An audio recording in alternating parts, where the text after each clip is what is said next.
मध्य प्रदेश के जिला छतरपुर के जंगलों में एक लड़का और एक लड़की दोनों पहले तो बातचीत कर रहे थे, एक साथ बैठे हुए थे, किसी बात पर हंसते, किसी बात पर चुप हो जाते, इस तरह से वहाँ पर बैठे हुए थे एकांत में।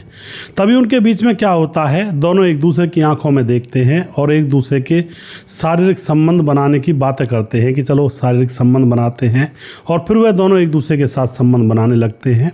तभी वहाँ पर गाँव का एक व्यक्ति वहाँ से गुजर रहा था। उसने देखा कि ये क्या मामला है।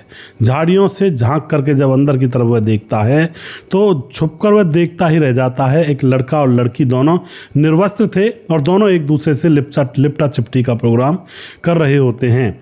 उसके बाद वह व्यक्ति काफ़ी देर तक देखता है और काफ़ी देर देखने के बाद वह खेतों की तरफ चला जाता है, क्योंकि वह किसी के फार्म हाउस पर नौकरी करता था, वह नौकर था।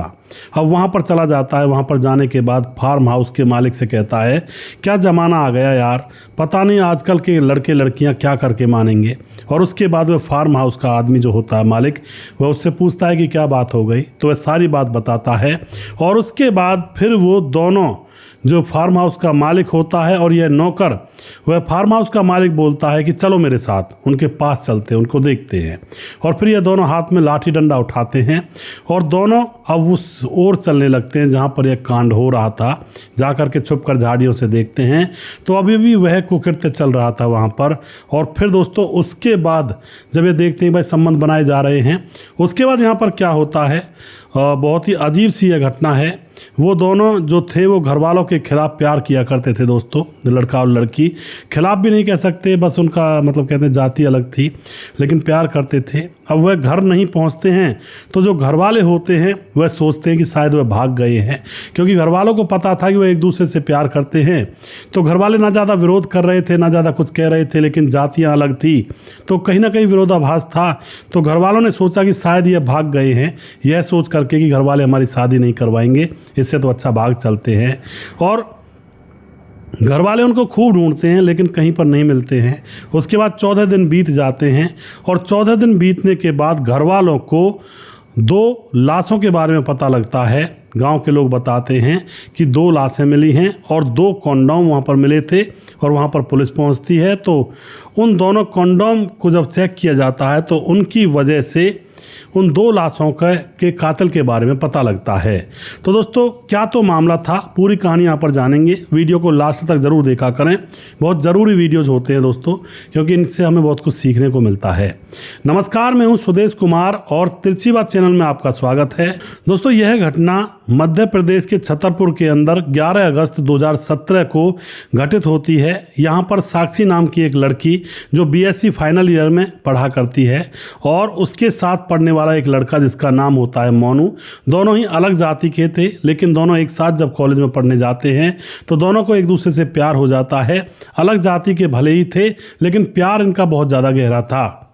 घर वालों को पता था, घर वाले ज़्यादा रोक टोक भी नहीं करते थे, लेकिन घर वाले मंजूरी भी नहीं दे रहे थे कि ये ठीक नहीं है, पर फिर भी ये दोनों एक दूसरे से मिला जुला करते, एकांत में संबंध बनाया करते थे। और इसके बाद दोस्तों यहाँ पर क्या होता है, साक्षी और मोनू दोनों जब एक दूसरे से प्यार करते हैं तो एक बार की बात है, ये घूमने की प्लानिंग करते हैं। साक्षी अपनी चाची को बता देती है कि मैं घूमने के लिए मोनू के साथ जा रही हूँ।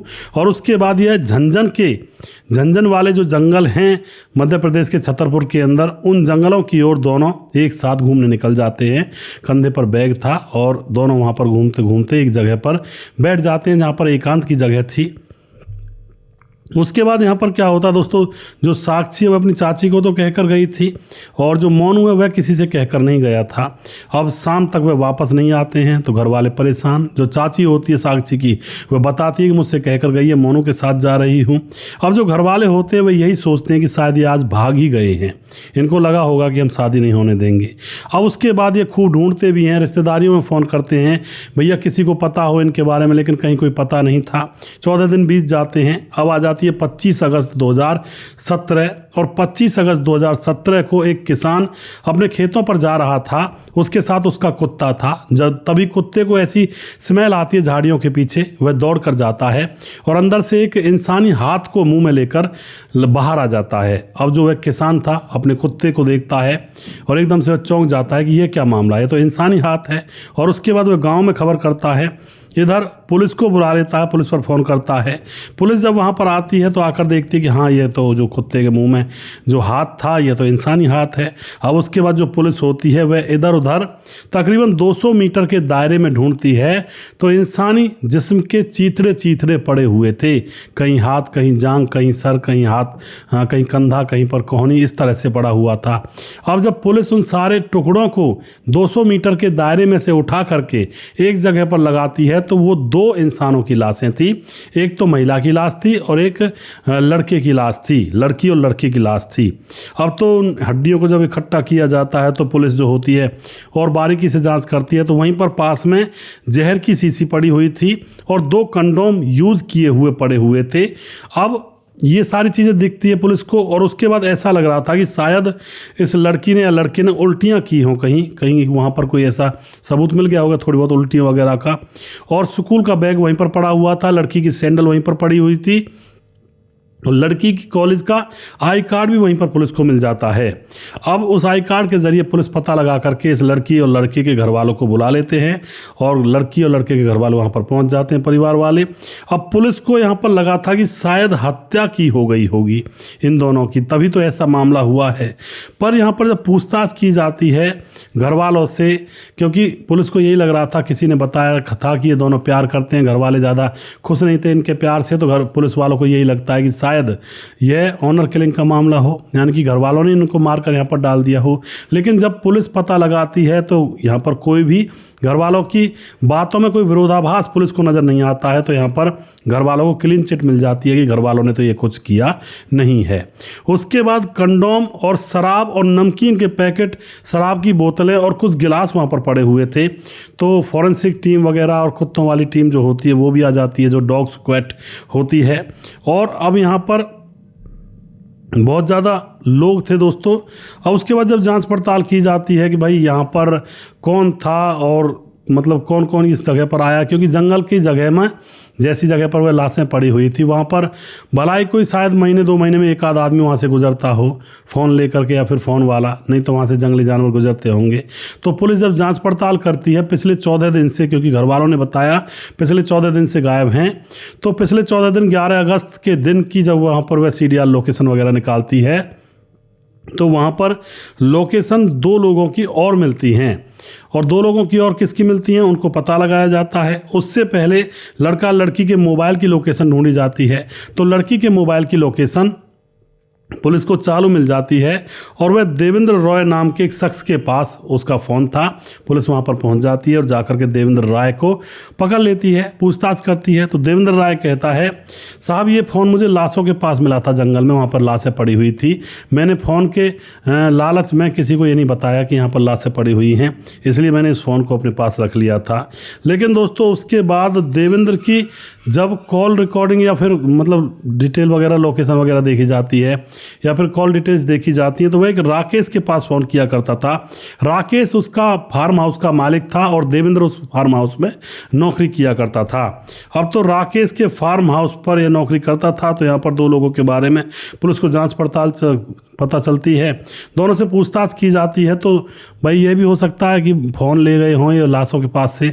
तो जब पुलिस पूछताछ करती है तो दोनों की बातों में विरोधाभास मिलता है, बहुत दूर दूर की बातें कहीं तक मैच नहीं करती हैं। और उसके बाद जो पुलिस होती है, जो वो कॉन्डोम मिले थे उन कॉन्डोम के और इन दोनों लोगों के DNA टेस्ट करती है, सैंपल वगैरह लेकर के। तो यहाँ पर इन दोनों की ये मैच कर जाते हैं और ये सबसे बड़ा सबूत था। अब उसके बाद यहाँ पर दोस्तों जो जहर की एक बोतल भी शीशी भी मिली हुई थी। अब यहाँ पर क्या होता, पुलिस सख्ती से उनसे पूछताछ करती है और जब सख्ती से पूछताछ की जाती है तो ये दोनों टूट जाते हैं, देवेंद्र और उसका फार्म हाउस का मालिक जहाँ पर वह नौकरी किया करता था। ये टूट जाते हैं, ये बताते हैं कि देवेंद्र ने लड़का लड़की को संबंध बनाते हुए जंगल में देखा था। उसके बाद फार्म हाउस पर गया, फार्म हाउस पर अपने फार्म हाउस के मालिक को बताया जिसका नाम है राकेश। राकेश बोला चलो साथ चलते हैं। दोनों लठ उठाते हैं और दोनों उसी जगह पर चले जाते हैं और वहाँ पर जब देखते हैं तो काम अभी भी चालू था और उसके बाद ये एकदम से वहाँ पर चले जाते हैं। लड़के के सर में डंडा मार देते हैं। लड़की अभी चिल्ला रही होती है कि ये क्या कर रहे हो। लड़का बेहोश हो जाता है और कराह रहा था और उसके बाद यह दोनों अब लड़की के साथ ज़बरदस्ती करते हैं, संबंध बनाने लगते हैं। लड़की चीख रही होती है, चिल्ला रही होती है, लेकिन वहाँ पर कौन सुनने वाला था। बहुत ही एकांतिक जंगल था, वहाँ पर संबंध बनाए जाते हैं। उसके बाद वहाँ पर बैठ जाते हैं। शराब वगैरह लेकर गए थे ये अपने साथ, और शराब मंगाई जाती है नौकर से, उनको वहीं पर डाला हुआ था। शराब पीते, चखना खाते हैं, और फिर नौकर से कहता है, वह राकेश की जाओ फार्म हाउस में अलमारी में एक जहर की शीशी रखी हुई है, उसको ले आओ। वो जहर की शीशी ले आता है, और फिर दोस्तों जब यह पूरा इनका मन भर जाता है तो दोनों को ज़बरदस्ती जहर की शीशी में से जहर पिला दिया जाता है, और जहर पीने की वजह से उनकी मौत हो जाती है। इन दोनों की प्लानिंग यही थी कि लोग यही सोचेंगे कि ये प्यार करते होंगे और आपस में यहाँ पर इन्होंने ये कांड कर लिया है। लेकिन इनका ये फॉर्मूला बिल्कुल ख़राब हो जाता है और ये दोनों पकड़े जाते हैं। और उस लड़की के बैग में से 2,500 रुपये भी इस आदमी ने लिए थे, और मोबाइल भी लिए थे। और दोस्तों अब इनको जब कोर्ट में पेश किया जाता है ना, तो जज साहब इनको डबल मर्डर के चक्कर में डबल उम्र कैद की सज़ा दी जाती है। डबल कैसे? जैसे देवेंद्र था और राकेश था। देवेंद्र को लड़की को मारने के उसमें और लड़के को मारने के उसमें 2 बार उम्र कैद इसकी हो गई। इधर राकेश था, उसको भी लड़की को मारने के और लड़के को मारने के जुर्म में 2 बार उम्र कैद की सज़ा उसको दी जाती है। हालांकि डबल उम्र कैद का तो टाइम ही नहीं होता, इंसान पहले मर जाता है। पर ये इस तरह से यहाँ पर यह कांड हुआ था। तो भैया उन लड़का और लड़कियों से कहना चाहता हूँ जो छुप छुप कर जंगलों में या फिर झाड़ियों में मिलते हैं, उनके साथ ऐसा भी हो सकता है।